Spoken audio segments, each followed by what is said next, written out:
Have you ever heard of a tsunami of molasses? No, seriously. It sounds utterly absurd, like something out of a cartoon, right? But on January 15th, 1919, a wave of molasses, 25 feet high, crashed through the streets of Boston's North End, leaving behind a scene of utter devastation and a legacy of injustice that continues to resonate today. Picture this, it's a frigid January day. The air bites with a sharp New England chill. Suddenly, a low, groaning sound rips through the quiet of the afternoon. It's the sound of something colossal giving way, a sound that would become indelibly etched in the memories of thousands. The Purity Distilling Company's massive molasses tank, one of the largest in the world, holding 2 million gallons of the sticky, syrupy goo, had burst. Now, imagine this. This wasn't some slow, gentle spill. This was an explosion of liquid, a black, viscous tidal wave, surging through the streets at an estimated 35 miles per hour. The sheer force of the molasses was unimaginable.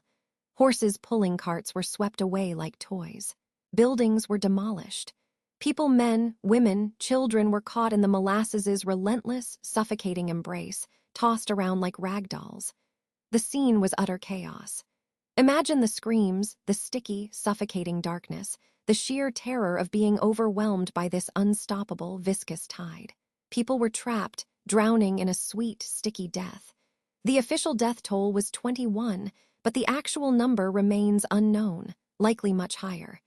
Many bodies were never recovered, lost to the molasses' clinging grip.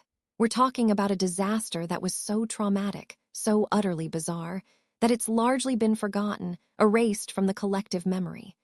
But that's part of the story, isn't it? The way memory itself can be manipulated, suppressed. But here's where the story gets even more compelling, when it moves from the immediate horror to the struggle for justice. In the aftermath, there were lawsuits. Dozens of families sued the Purity Distilling Company, alleging negligence, and rightfully so. The tank, they argued, was poorly constructed and inadequately maintained. It had been known to leak. There had been warnings, ignored for the sake of profit. Imagine the audacity, the sheer, unadulterated nerve of a company that allowed such a catastrophe to occur, then tried to deflect blame and minimize its culpability. The legal battles that followed were long, drawn-out affairs, filled with technical arguments, expert witnesses, and a relentless push by the powerful against the vulnerable. The fascinating untold details, the ones rarely discussed, center around this struggle for justice. The immense power and influence the Purity Distilling Company wielded in Boston's political and economic circles shaped the legal process, influencing outcomes in ways that often favored corporate interests over the suffering of ordinary citizens. Consider this. The initial investigations were plagued by a lack of transparency and a troubling reluctance to hold those responsible accountable. Records were lost, witnesses intimidated, and the full extent of the company's negligence cleverly obfuscated. It's a chilling glimpse into the stark realities of power imbalances and the manipulation of legal systems. The ultimate outcome of the lawsuits.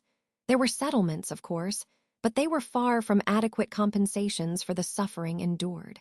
The company paid out, but the full measure of their wrongdoing was never truly acknowledged, let alone truly addressed. There's a chilling sense of injustice, a silence that still echoes through the cobblestone streets of Boston's North End. The Great Molasses Flood of 1919 wasn't just a bizarre accident. It was a human tragedy, a testament to the devastating consequences of corporate negligence, and a stark reminder of the enduring fight for justice against overwhelming power. It's a story that deserves to be remembered, not just for its bizarre spectacle, but for what it reveals about the human cost of greed and the enduring power of the narrative. How easily history can be rewritten, how memory can be manipulated, and how the fight for truth and justice often demands relentless courage and perseverance. It's the kind of story, honestly, that keeps you up at night, long after you've finished hearing it.